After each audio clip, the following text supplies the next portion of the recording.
So usual breast reduction అంటే any age చేయించుకోవచ్చు. 18 తర్వాత నుంచి అడ్వైజబుల్. నార్మల్గా మినార్కే అయినప్పటి నుంచి, వాళ్ళకి మెన్స్ట్రుయేషన్ స్టార్ట్ అయినప్పటి నుంచి బ్రెస్ట్ గ్రోత్ అంటూ ఉంటుంది. ఈ ప్యూబర్టీ నుంచి గ్రోత్ ఫేస్ వచ్చేదాకా ఆల్మోస్ట్ మన హార్మోన్స్ బ్రెస్ట్ మీద యాక్ట్ చేసి గ్రో అవుతూ ఉంటుంది. కొంతమందికి జెనెటిక్గా అయి ఉండొచ్చు, ఫెమిలియల్గా అయి ఉండొచ్చు, ఆర్ హార్మోనల్ చేంజెస్ వల్ల హ్యూజ్ బ్రెస్ట్ అంటే చాలా హెవీగా ఉంటాయి. నన్ను యూజువల్గా పేషెంట్స్ మెడలో డంబల్స్ వేసుకొని తిరుగుతున్నట్టు అంత హెవీ బ్రెస్ట్స్ ఉండే అవకాశం ఉంటాయి. సో అలాంటి వాళ్ళకి అబౌవ్ 18 నుంచి యూజువల్గా సర్జరీ ఎప్పుడైనా చేయించుకోవచ్చు.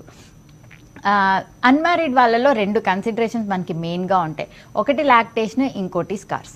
ఇండియన్ మైండ్ సెట్లో ఇంకా మనం అంత ఫార్వర్డ్ వెళ్ళలేదు. ఒక హస్బెండ్కి స్కార్స్, ఫ్యూచర్ హస్బెండ్కి స్కార్స్ ఎలా మనం ఎక్స్ప్లెయిన్ చేసుకోవాలి అని. But there is a lot of change అండి these days. Many young women అంటే అన్మ్యారీడ్ వాళ్ళు కూడా ఈ సర్జరీ గురించి తెలుసుకొని సర్జరీ చేయించుకోవడానికి వస్తున్నారు. సో అన్మ్యారీడ్లో కూడా చేయొచ్చు, మ్యారీడ్లో కూడా చేయొచ్చు. Any age breast reduction can be done. Okay.